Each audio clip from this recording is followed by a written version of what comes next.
Welcome, friends, to yet another session that is going to excite each one of you for the next 1 hour, where author, poet, theatre personality Baisali Chatterjee Dutt will be in conversation with the author of Faith and the Beloved, Shibu Kochery.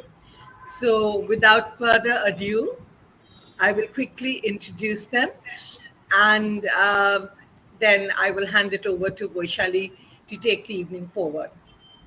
Baisali Chatterjee Dutt is a former columnist and agony aunt for Mother and Baby, one of India's leading parenting magazines.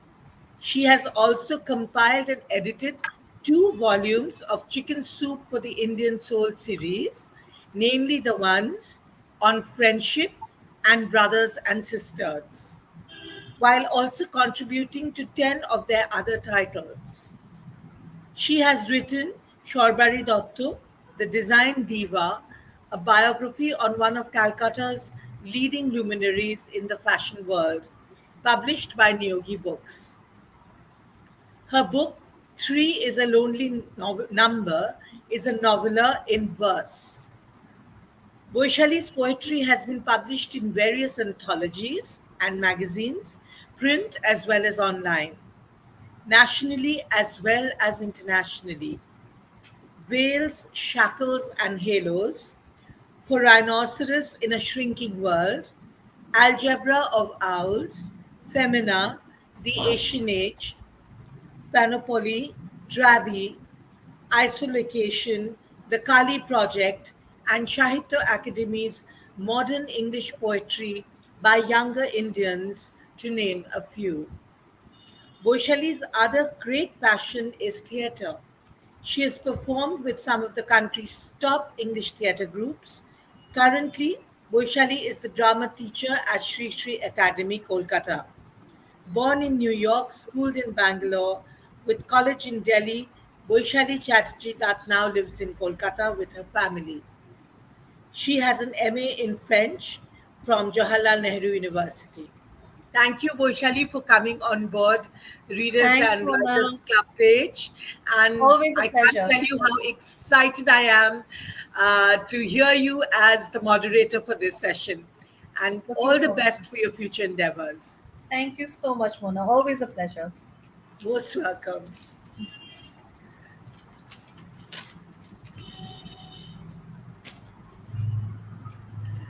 Shibu Kochery, the best selling and award winning author of Men and Dreams in the Dhaladhor, graduated from the prestigious National Defense Academy, uh, Khada, Khadakwasla, in 1981.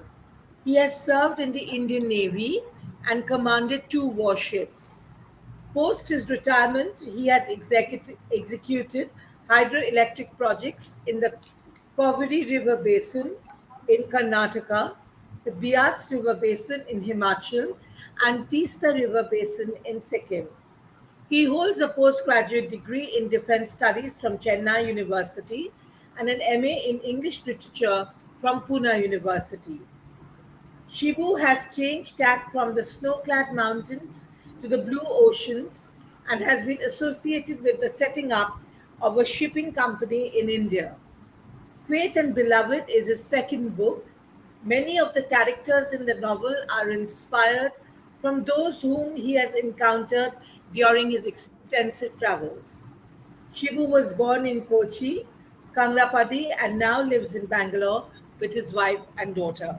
Thank you, Shibu. Thank you for always supporting the Readers and Writers Club. And we look forward to you being in conversation with Boishali and wishing you all the very best. Over to you, Boishali. Thank you, Mona. Thank you so much. Okay, Shivu, good evening. Good evening. Nice to meet you Good evening, virtually. Vaishali. Okay, so before we get into this, I just wanted to read out the back of the book first so that, the people who are with us can get a little taste of, what Faith and the Beloved is about. Okay. Sure. Naiti Cheroril is a rich and successful businesswoman from Mumbai who marries the young and handsome model Tony D'Souza after the death of her spouse. Little does she know that the ideal sex slave of her husband is the sleeper cell of a terror outfit. Events in her life take unforeseen turns as the male Matahari is activated. Prem Rollins is a Kalari exponent and a brilliant student whose whole world revolves around his brother Arun. Things go awry when the police kill Arun under mysterious circumstances. Prem kills the inspector in retribution and is on the run. He is on the lookout to find the dark secrets leading to Arun's death. Prem must avenge those who have plotted to kill his brother. 18-year-old Alice Cheroril knows more about computers and mystery games than a girl of her age. Her life falls apart when her mother is hospitalized and in a coma. She is playing the ultimate mystery game of her life as the web of secrets surrounding two precious diamonds and her stepfather threaten to destroy her family. She overcomes the moral dilemma to kill her stepfather. Alice must outwit the underworld and stay ahead of all to save her mother's life, or the guilt of her failure will haunt her forever. As the lives of Neti, Prem, and Alice cross each other, they must retain their faith and protect their beloved ones, even at the cost of their own lives. Okay. I just have to say, wow, just reading that, and you can tell that this book is going to be an absolute adrenaline rush. Okay. So, which is exactly what a thriller should be. The first question that obviously comes to mind is, how did this story come to you? Or was it an amalgamation of little stories from here and there which you felt would work well? Because there are so many plot lines running through this book. How did you put it all together? Of course, that is at the heart of the whole thing that we have come to the very, let's say, the essence of the whole book as such. Yes, I agree that the book has taken a fair amount of time. It took me about 2 years in researching, and the way I write is that I always start in what is called character sketching. So I decide on and as a practice, I have character sketching, which is an ongoing process. And even before I have finalized the plot in my mind. So it's something like, in many ways that, I had almost an anvil of about 200 characters whom I had sketched when I started writing this novel. And out of which I ended up using, I think, 7 or 8 of them in this particular novel. So character sketching is an ongoing process of what I would say, what is happening around you, people whom you meet, anything of interest which you think could find a place in the story. So that's kind of an ongoing process. And it really, in many ways takes your whole reading habits and your complete mental range into picture when your thing is put into place. So the plot was not written in, the as a blueprint first, and then the story built around it. So initially, that I did write let's say the four main characters, that is the Neti, Alice, and Prem and Arun. So after the first four chapters were written, then of course, kind of the ideas crystallized in my mind, and there were many iterations, and before the plot was kind of finalized. And then, of course, as in any kind of thriller book, in this particular case, you're talking about the LTT. The gamut of operations of that organization was kind of global. So full subcontinent, Far East Asia, Canada, Europe, Africa. Yeah, I mean, they were all over. So exactly. the book also takes a canvas which is quite vast in many ways. So in both in terms of geography, in timelines, the type of people involved, and so yes, I do agree. Putting together was not easy. It was not easy, but that's why I said it. The book took me about 2 years in writing and almost 1,800 man writing hours before it Right. the crystalled out the way it has. That's an interesting process, though, that you mentioned that you work on your character sketches first, and you said you had around 200 characters, which you whittled down to seven. That sounds like quite a task. I mean, like from 200 to, I mean, like not even double digits. You brought it down to seven. How does that happen? So the thing is like that in the my job the wherever in the process of setting up the ship, I have traveled quite extensively. So in part of the travel that, it's a, when you're traveling, what do you do? So, you're, one of the things that I used to spend time on is wherever you are, in an airport, in a train, in a taxi, in a restaurant, or in a new place, you meet anyone and everyone who meets you, kind of observe, and, anything of interest, you write. So Right. now at that point in time, of course, I'm not looking as to whether, this character will fit in the story or that character will fit in the story. So because, as a writer, you need to have that, you say, okay, you have think of a plot. You had this idea in mind already. You're looking about writing something about LTT and building up a story. So where all it goes at that point, you do not know. So a lot of the characters were built up as, even traveling within India, travel to an airport, sit in a restaurant, whenever you're alone, and it's the best way to engage yourself, That's true. observe and That's kind of true. write. So the character sketching, most of it was built like that. But when you start writing a novel, then you, of course, you read through what you've written and see that out of this, which characters will come in, because then, yes, then you bring them in, flesh them out a little more and take on from there. Absolutely, absolutely, and you're absolutely right. In India, it's not at all possible to be alone. You are surrounded by characters wherever you go. So there's always a rich, food. I, there's a lot of richness out there for inspiration, as far as inspiration goes. Okay, let's talk about the title a little bit, Faith in the Beloved, because there are many types of faith. I mean, I personally felt when I read your book that your story touches upon many different types of faith. Okay, there's faith of family, religious faith, faith in your purpose, your maksad, as it were, and even the beloved doesn't necessarily mean the romantic beloved. Okay, so I really, really want to know about your thought process in choosing this title. Did it just come to you, or you know was the title already in your mind and then you kind of worked it into your story? Just No, yeah. I the title came later, of course. See, after I Okay. wrote the book, they had, when you are mulling over it, if faith in this system is what it takes a even broader perspective than, whatever is normally seen. I'll say value system. So what I Okay. say is that behavior of an individual is a reflection of his or her value system. So in that, and your faith in what you believe in. And in this particular case, what I mean, what you value in your value system. It may be right, may not be right. So it has got We'll normally come the to value that. Yeah. system. Yeah. So that value system is in any society is a reflection of what influences in your growing up stages in life. So it is, family first, followed by school, then religion, society, four major players. And once you grow up, then of course you, depending on what you read and what you do and how you adapt with it. So these are the influences, which always play on us. And then it's about value system. So the whole question is about, it's about how much do you believe in what you believe in? How much are you willing to stand by what you believe in? And there comes a time, it comes in a time in the lives of not all of us, some of us, where, you're put in a position where you have to make those hard choices. So do you stand with your loved one? There comes a time when you think that standing with your loved one means crossing a line. Would you cross the line?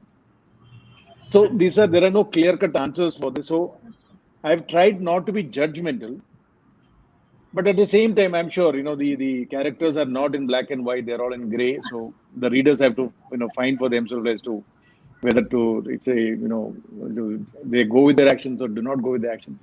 So the title came after writing the book, and I read through and I mulled over, and I thought this kind of conveys the spirit of the book. The faith, definitely. Why the beloved? In this particular case, the beloved has conveying that, let's say one of the secondary meanings, which means the loved ones. In this particular case, a daughter for his mother, mother for her daughter, or your one guy for his brother. And in that sense, in this Right, particular right. case, it's more of, the family relations that is coming into play. Would Here you in this also case, say beloved means the loved ones. even the purpose? Because many of your characters, they have strong purposes. I mean, like, their entire lives are motivated by their purpose in life. So would you also say that the shadow of their purpose, I mean, like, also crosses into the beloved stream? Sure. That now in this particular case that, you're the, in this case, let's say we are talking about the character whom you're talking about, Tony, Tony, who's got exactly. I a was thinking. issue which was talking about. That is again inspired from a true incident which happened in the 80s when the civil riots broke out in Colombo. And there's a live story, reported story in the media of the mob burning a family in a car, and they spared the children. And the father from the burning car comes out, takes the children, and prefers that the children dies with him. It's quite a heart-wrenching story at that point, where you feel that a father has to kill his own small children, or he prefers that they die with him than be left to the mercy of a mob. Right. So now the character who goes on to say that he's given a message, live to fight another day. Yeah. Then he's got that purpose in his whole life, so he cannot see beyond. So he's living for the cause, and that is one thing that's a characteristic of LTT that I've tried to bring out to say that terror organization had people like this. Anyone who has lost somebody, who has been some injustice has been done to, you motivate him or her.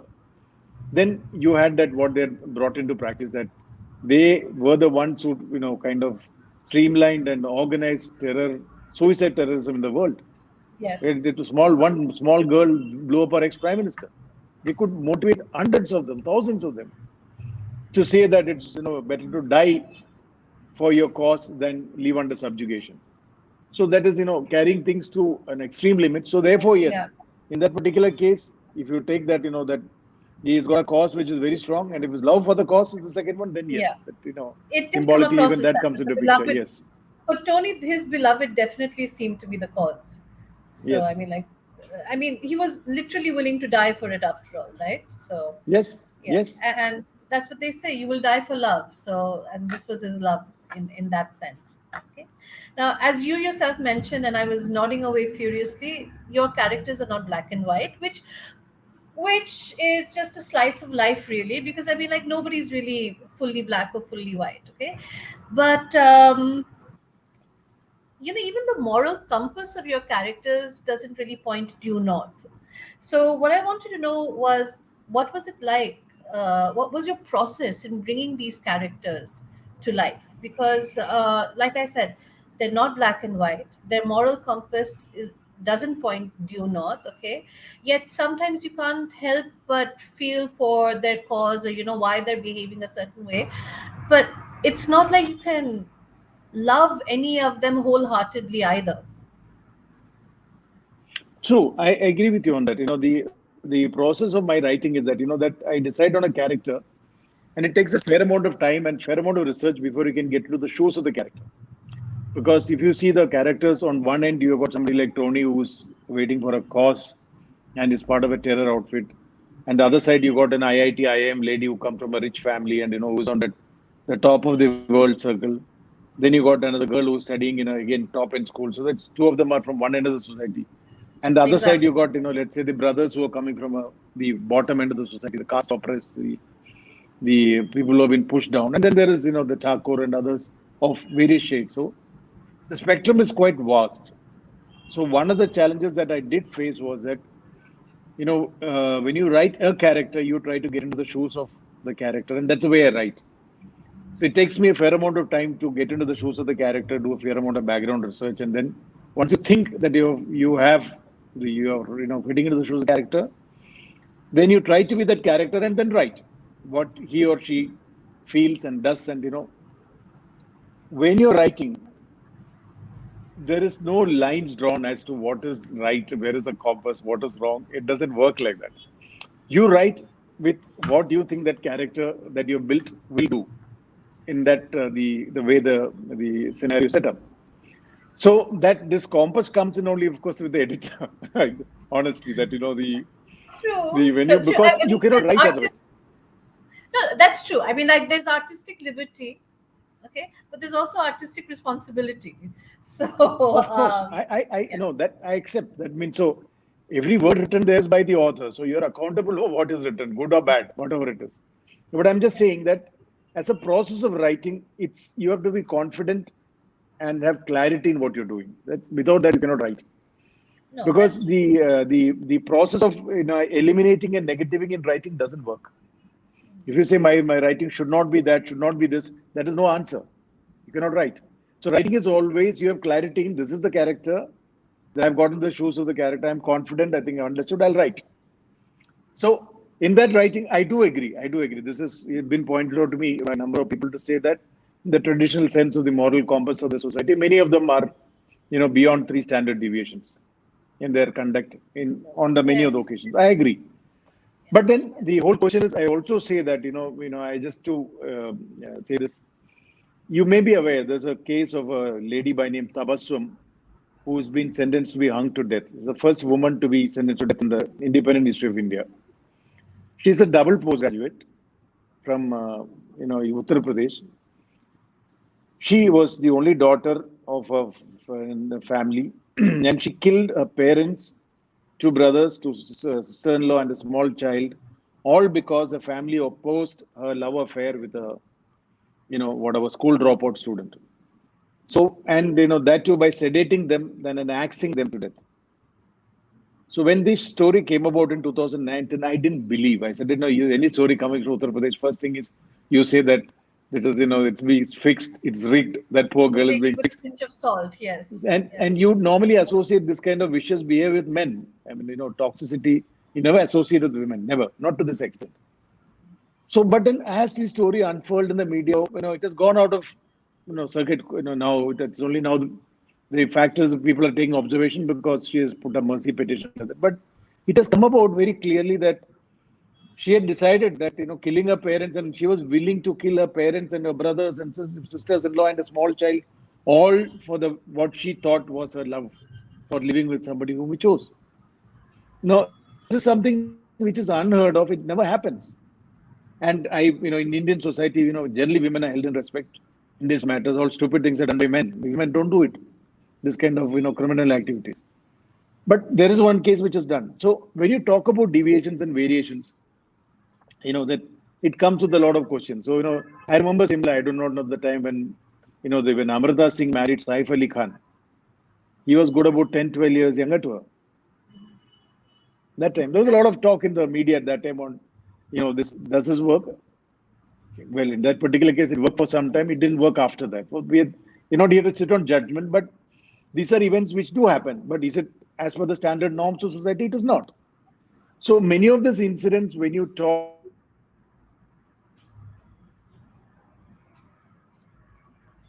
about, so from a typical point of view, I agree with you that many of them, when you get into the shows of the character, when you're dealing with organizations like LTT or let's say a terror attack on Mumbai where innocents are just killed, Yeah. just absolute killing with senseless violence, and the kind of things that LTT did. So a lot of the things are linked to the kind of story that is being built up. So that No, I when you work with terror organizations and intelligence agencies and counterintelligence agencies, there is a lot of stuff which happens which is normally should not happen. So I guess I some of it goes to the story, sorry. some of it goes to the story, and that's part of it. But then I always say that I leave it to the readers to judge whether it is right, wrong, who's right, who's wrong. I don't have any judgment on that. No. See, like, so I was, as I was trying to say, you're right. I mean, like, uh, we're talking about people not being black and white. Our society is not black and white. There is, while there's good stuff happening, there's a lot of murky stuff, a lot of disgusting acts, and there's a lot of deviancy happening that many of us don't know about. And when we know about them, maybe as writers, I mean, like, we talk about them, we write about them. But things which we know are not right, there has to be, I mean, like, this is where I feel that the author's responsibility comes in, that even through another character or through some kind of a backstory or something, to set the tone right, or to show everybody that no matter what, this just is not done. So that's what I was talking about. I mean, when we're talking about the No, moral true. I compass. agree with you. I'm see on that aspect. The as a concept, I'm with you on 100%. So, like for example, the toxicity of men in this case. Let's say that one of the things that the toxic behavior of men. It is not liked by men. It is not liked by women, but it is still a reality in India. Okay. So let's say if I were to say that does someone wish for a Nirbhaya rape case to happen? Nobody wishes. But it did happen in our society. And unfortunate that, you spared a teenager who was 16 years old, was the most vicious of them. And I feel that, that kind of events, even there has to be a little more stringent law so that no one gets away. Because you can't say that I'm only 16, maybe 2 years down the line, I'm okay, it's okay now, so I can do whatever nonsense I want. No, So it's one of never the things that has okay. been, so one of the things that has been trying to highlight is the caste, let's say the caste oppression and the caste problems of society is very serious. It's a very serious stuff. And what has happened, affected two people in a village somewhere in Bihar or UP. It turns up in Mumbai, it turns up on Delhi against women who have nothing to do with them, who have no connection with them. But the rage against, the people who oppress them or punish them is taken out. And it is a reality. It has happened in the society, and it will continue to happen till we, someday one hopes that, we will be able to get over this, the caste barriers. Because you talk to even today in our Hindi heartland, you go to anywhere, it's well, jaat pucho, fir baat pucho. It's always like that. Mm. Yeah, yeah, of course, of course. So, Caste is. so it is. So some of the things is, when you say, the to put it like somebody, some of the even some of the people had questioned me, because are you justifying toxic behavior of men who are behaving like that? I said, of course not, of course not. But the question is, especially for many of the readers who are what I call drawing room readers, or and especially so the English reading crowd in India are a relatively insulated lot. Because the fact that a person is educated in English and can read an English novel means normally he or she will be from a relatively affluent background and not really exposed to the rough and tumble of the society, unless you're in the media or in the journalism, you're into writing, or you take the effort to find out. And ever since that, the electronic media has come in, a lot of the people have become what I call drawing room warriors. And there is a drawing room perception of life, and there is a television perception of life which people believe in. It goes beyond that. It's a slice of society. It is unpleasant. I know. I agree. And I also agree that, what events that we talked about, such things should not happen. But then the society that we are in, they do happen. And um, so if you reflect a slice of society and you say you should not talk, then of course, that is, I will say that is being unfair. No, no, talk, But I definitely. take I your mean, like, we point need to that focus on even there. Yeah. in that what you're telling me, I presume is that the portrayal of such toxic behavior in men should be more sensitive, Yes, or yes. there should be a certain amount of justification given to the people. So I guess there is a lot of expectation I have from the discerning readers. Maybe I'm a I little think so. off in that See, I mean, aspect. take the case of Prem and Arun, okay?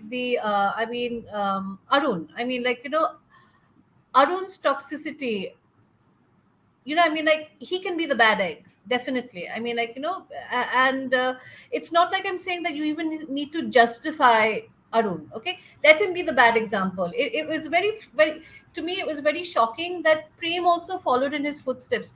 That didn't seem justifiable to me. So that is where I would question, why didn't the author intervene then True, true, to true. I rein Arun agree. I in? agree. I agree. So what the whole thing is, that point of view is well taken, and I mean, no denying that that and as a matter of fact, it is reflected in the reviews in that Amazon also.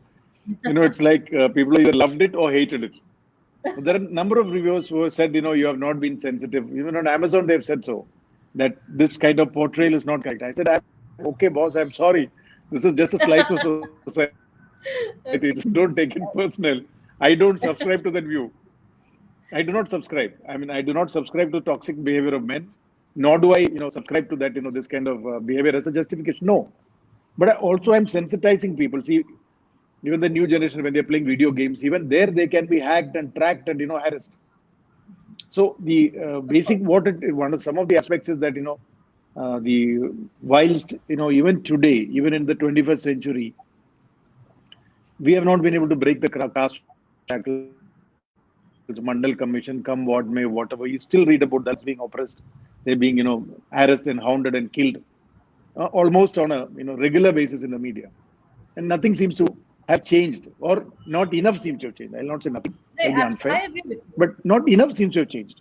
I So agree with the you. one of the points was to sensitize to the people to say that with the urbanization taking place and when people migrate from villages to town, they in the cities relatively this doesn't play up so much.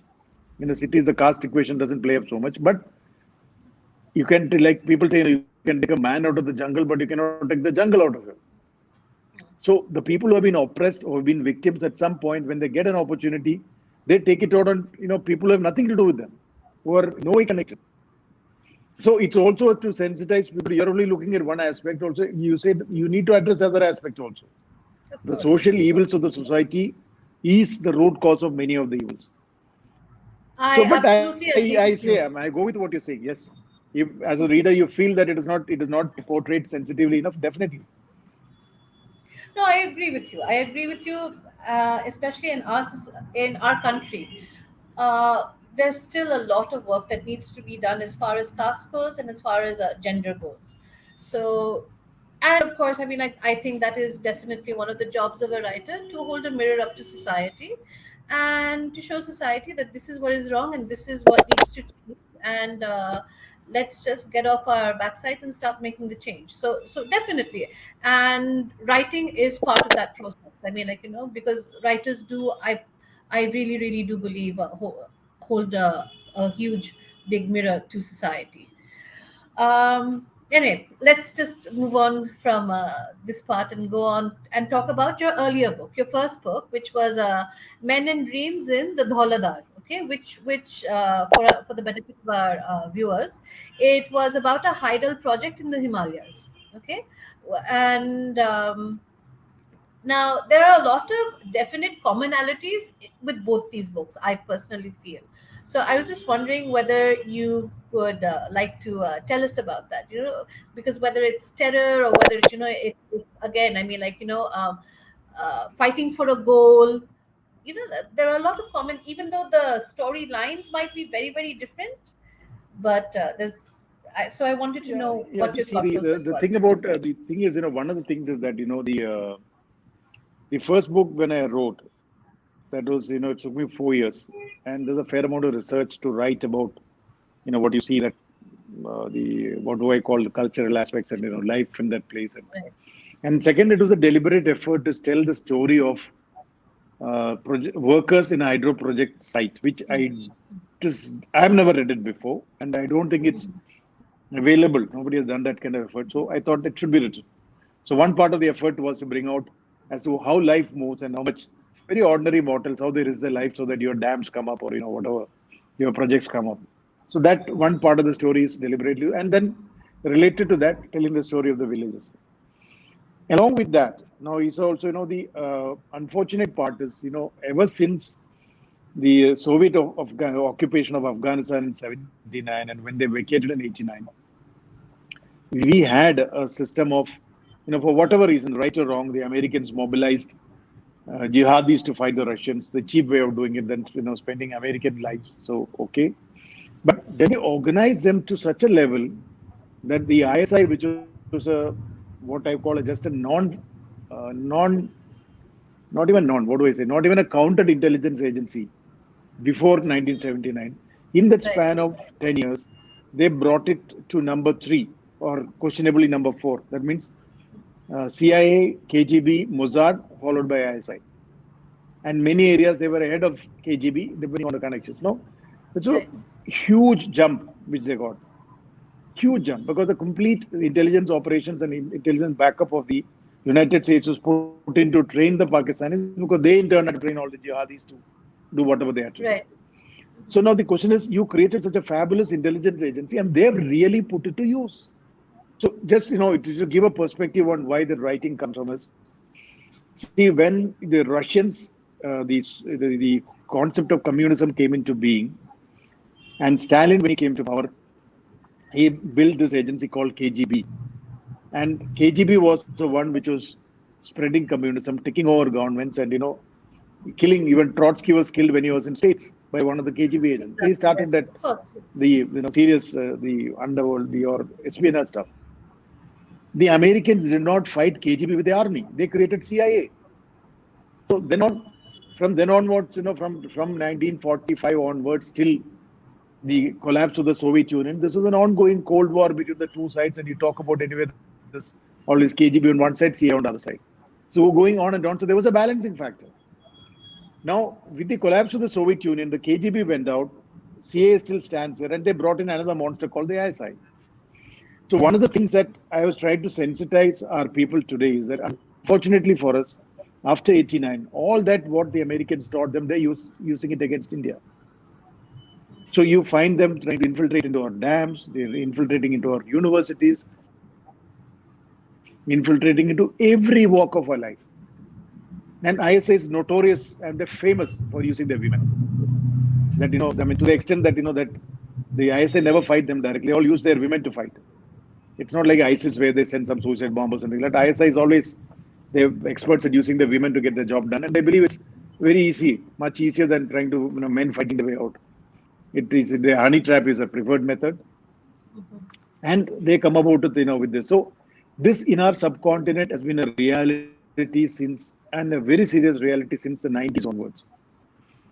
Now, of course, I'm aware of it from my previous life, my previous career, so very Of closely. course, So yes. whenever I wrote this book, Because of your I was background, also yes. trying to sense it. Yeah. So when you're working on hydroelectric projects, I worked in south, north, and the east. In all these places, this is a very serious danger. That just to tell you an example, that the Pakistanis had tried. They had tried planned at some point in time to blow out that the Bakra Nangal dam, because that can just take down Delhi if the dam bursts. The amount of damage it can do is unbelievable. So, and in that novel, it was brought in to sensitize people to the amount of damage and that people can do, and therefore how careful you need to be. That is a background. Here, of course, we are talking about a terror organization, so that is in the Yes, foreground. It is absolutely. not in the background.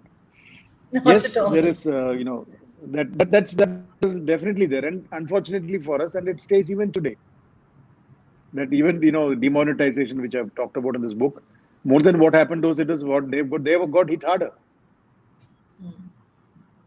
See, that means Absolutely. in demonetization, the ISI is kind of had the blueprint and the full plate of our 500 rupee notes. They could print as much they wanted and distribute it. There's no way of finding out. So this may not have been an end game of demonetization, but it's a huge benefit. Their complete operations are kind of, the money got strangled out. It's not easy. So in many ways, Very some of true. the writing, when you write about, see, when you write about a terror, this kind of a background, so you do bring in a lot of information, which to a Of discerning course. reader will be of interest, but it goes beyond the normal thrill lines. No, no, for you, I mean, like, it must be, I mean, like, where you've come from and everything that, I mean, like, in your previous life, as you just said, I mean, like, having, maybe being privy to such information and privy to such lives and plots, as it were. I mean, like, that I'm sure that informed your writing for both your books. Just to make myself clear that whatever I've written is open source information. I have not read it Right. either in my Of first course. novel or in my second novel. I'm very careful that Of course. even this one, Yeah. yes, my understanding of the system will be there, but no facts and Of figures course. from Right. any other Right. source other than from what is available to you or to any reader. Open source literature. Right. Right. Of Everything course, can be backed. that the No, of difference is, course. of course, the only difference is how the elephant behaves. I mean, Right. that is something Right. which I've learned, which you cannot So undo it. that is So, your touch. you That know how is the what you elephant behaves. bring. That, yeah, yeah. That is what you Yeah, brought that to the part I table accept. with both these books. Your understanding of it. I mean, like, you- having been there at the I mean, like, front seat, as it were. Okay. So I wanted to ask Yes, you. I I mean mean, that. like, Yeah, yeah. Okay. So as I was saying, I would love for you to read out, any passage from your book. I mean, like, any passage that you'd like. I think I would read that, do that honor to you to decide, because like I said, no, you read out that Okay, I blurb. have As a chosen. matter of fact, I will be keen to hear which one, but once paragraph Okay, which you all have right. liked. I have chosen a part which I rather Yeah, like, okay. Let me and listen to it. yeah, and there's a reason why I like it. I mean, like, okay, Yeah, so this is actually Nethi's chapter. I mean, like, when we're first sure. introduced to Yeah. her. Okay, Nethi was born in 1971 to the landed gentry in the village of Odiyankara on the outskirts of Cochin. She was named after her grandmother, who died young. She was the fourth child and the only girl child in the Cherudil family. The Cherudil family owned large tracts of land, tea, and rubber estates and were well placed in society. Her father, Jacob Cherudil, was the traditional Syrian Christian father who believed in the Lord and did not believe in sparing the rod. The church was an essential part of her childhood life. Her upbringing was strict and Syrian Christian by nature. She went to St. Peter's School, the family run local English medium school. The morning prayer with the family was a must before leaving for school. So was the prayer before dinner. The family followed fasting and feasting as per their Syrian Christian church. After her primary education, she followed her brothers to join the famous St. Lawrence School at Lovedale in Uti. It took her 3 months to adjust to the hostel life and fall in love with school. She hated school vacations during summer and winter and dreaded the church driven life at home. She categorized vacations into lots. The summer vacation was the wedding time. Starting from the Sunday after Easter, there was a flurry of weddings of near and distant families. Weddings were also silk dress events where women and girls had to be clad in a silk dress or a silk sari. Women formed the never ending gossip groups and men formed the shop talk group. Baptisms formed the next group. All the cousins and country cousins who got married produced children, and in every vacation, there were the baptisms to be attended to. There were the occasional funerals of the dead and departed too. Then there were the memorial services for the unending list of grandfathers and the grandmothers and the grandaunts and the granduncles. There was the occasional housewarming of the new generation members of the family who had moved out after building their own house. In these gatherings, the same crowd of mostly family and a few friends circulated. Naiti would remember her vacations by the usage a wedding, a baptism, and a funeral, as people described their schedule for the day. Okay. So, coming from Bangalore and having, like having lots of Malayali friends. In fact, my bestest friend in the world is a Malayali. This was very familiar for me. So, and now living in Calcutta, anything's, it's always a pleasure to read anything that reminds me of my time back in Bangalore and my time with my South Indian friends. So yes, number one, it was familiar territory for me, and number two, this is actually probably one of the most peaceful scenes or peaceful parts of your book, because everything else is either so dishum dishum or bang bang or get him, get her. There's it's Your book really operates on such a high. So this lovely look at faith and family and community, it was such a nice lull. It was that moment of shanti in the book, because then what transpires, what follows, this part just doesn't prepare you for that. So I think that's why I really really gravitated towards this particular part in your book. Yeah, of course. I mean, that was also by design because India. I mean, just as you're aware, we are a billion people, and we do not even live by, let's say, language or religion alone. Actually, our social lives are actually goes into the sub community which we live in, which means that's how practically. So, and that translates in India. That's around 4,800 odd communities like that. If you put Right. together, we may have only 3 or 4 religions or maybe 5 or 6 religions, but when you come to our social living, it spreads into 4,800. Some counters there. I don't get the exact It number. changes So from very, district very to vast, district, of course. very, very, very vast. So this is one of the this of course an effort to give a kind of flavor of because people who read English novels and in India and all that, Kerala is of course one end of the country, and accepting people who have been exposed to it never get to know. So this is of course a deliberate design to bring in a kind of slice of life from there to, again, for the discerning readers. It doesn't really bring in the thrill or take out the thrill, but I always believe that whether you write any kind of novel, the reader should feel enriched at the end of it. In addition to, like you said, no, whether it is a chitty chitty bang bang, that is okay. But beyond that, there should be some value addition, because there should be something he or she should have known, something a little more about demonetization, maybe another perspective on how the intelligence agencies operate, or maybe a take on the 2611 attack, a revisit of maybe a different angle of how the Tigers worked. And to kind of not to forget our past, because we have a problem in the sense, India is one of the countries wherein I would say our history has not been really written responsibly enough, because we had a disadvantage that from 10th or 11th century onwards, the court language of most of the part of India was Persian. Then from Persian, it was taken over by English.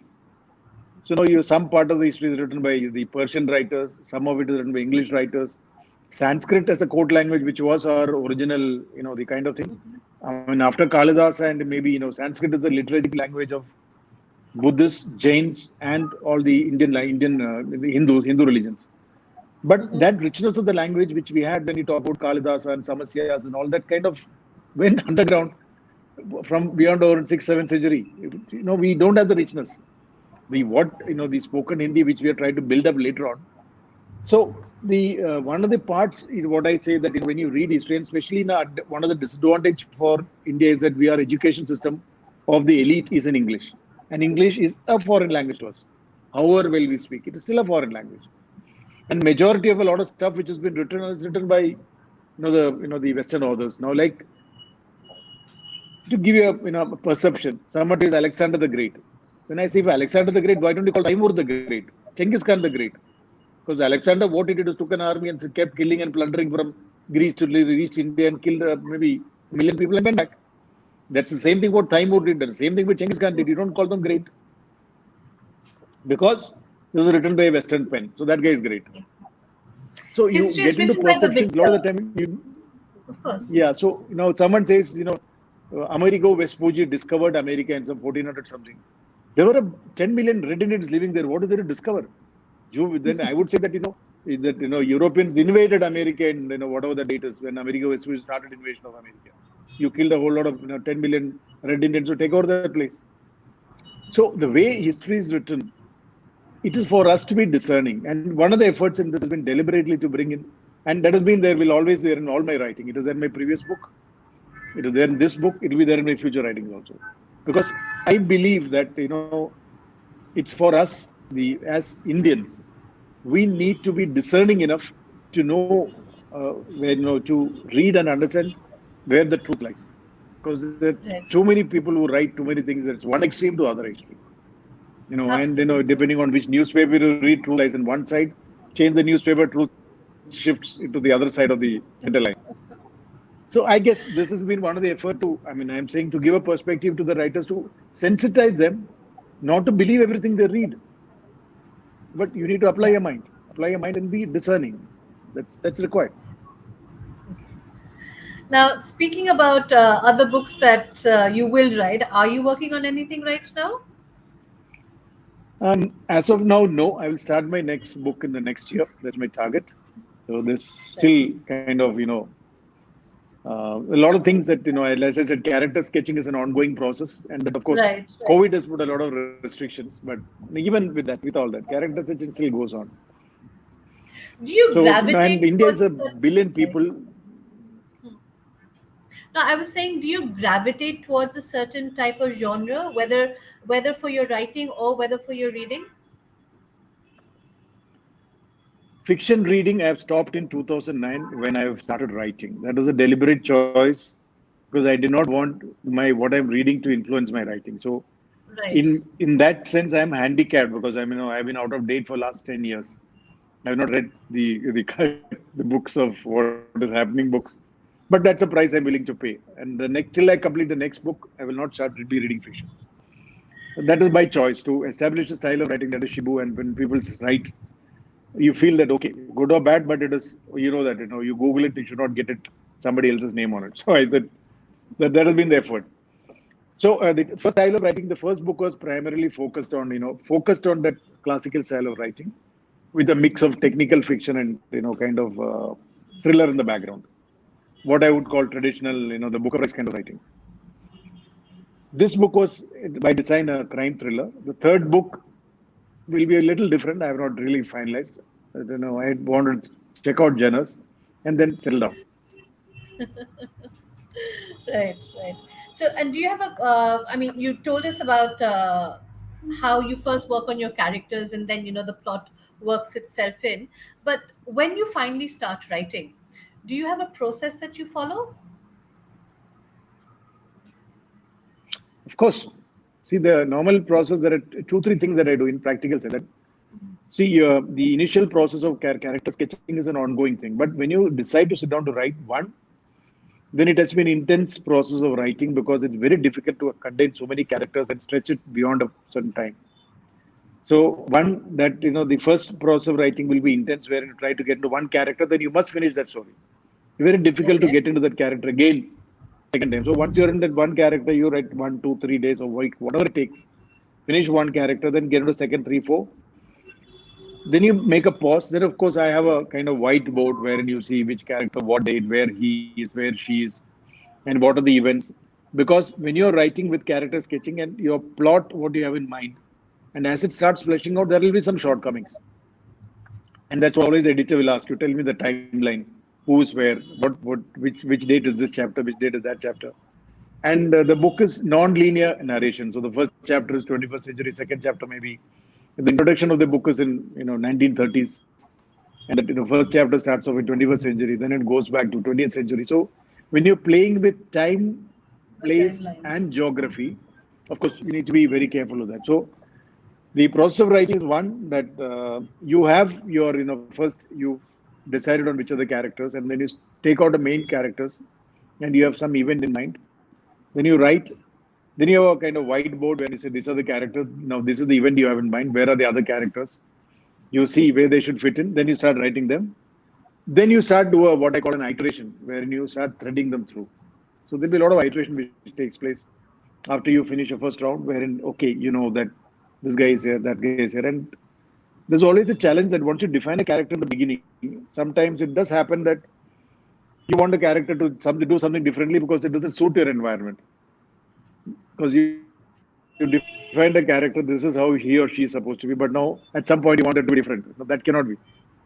So then, of course, you find that okay, then you tidy yourself, and then so those are the what I call the challenges which I enjoy in writing. And when you do so many characters and so many events, it becomes till about let's say halfway through the book or at least 5, 6 chapters, you need a board. But one fine day, suddenly everything comes clear in your mind. The full story falls into place. Then you're able to see, okay, That's a he's here, lovely he's moment. there. That Yeah. Yeah. it's it takes time, Yeah. but it comes into your mind. Yeah. Then yes, then of course it's much easier to write. Then of course what Absolutely. you're doing is for the editor's sake. You're keeping records so that when he or she asks you what you have done, so where is this, where is that fellow, Absolutely. he has Yeah. answers for that. Yeah. Yeah. We can't be anywhere But till that without an happens, editor. now if that doesn't happen, it can be very challenging. For the first book, it took me almost the 4 years. It's only 2.5 years down the line I could get that in my mind, full story in my mind without any reference to anything. But this one is of course faster. It took me about maybe 3, 4 months into the book, and I had a kind of story in my mind, so you know what you're doing. Yeah. Because Yeah. otherwise it is difficult. If you're not able to get a full story in your mind. It's very difficult. Very difficult. True. Very So true. that Very true. that is a level of amount of involvement. So till you get the story in your mind and story clear in your mind, and then yes, then it's your writing. But as I said, one of the things that I believe in is when I'm writing, I don't worry about the author or the editor or the reader, because then your writing goes for a toss. So you're clear in your mind, your confidence is right. That then the next level when you take is when the editor comes into place, and then of course the editor will cut Of you to course. size in many places, but it's okay. Now, So, do you otherwise, have any writing becomes advice very for difficult. new writers? Sorry, sorry. Did you? Can you please repeat that? What you were saying? I think I cut I into you. said, I said, in the process of writing, if you're thinking about boundaries and limits and right and wrong, your writing will not be No, what I of call it. course not. You will not get the flow of writing. You cannot get. Oh, I fully agree. You can't. It's how I say. You can't write with the censor board in your head. You first have to finish all the. You have to lay it out on those pages, and then maybe your inner censor or Yeah, the I outer mean censor that's gets where to I work. rely on the editor, because even this book, whatever is there Sorry. is, I checked up twice, thrice, whatever questions they asked me, I asked a question to the editor. Yeah. I said, will these questions come up? Yeah. No, it's okay. It's within limits. I said, all right. Well. The editor says so, then I take it. No, the first of I do agree that you need to get your words out, you need to get your story down on paper, and then but then that's where the editorial process comes in. That's where the first draft, the second draft, the third draft comes in. That's where you chip away at the the either the undesirables or the unmentionables, or the like, okay, the bits that aren't working, or like extraneous bits, as it were. So yeah, it's an entire process, of course.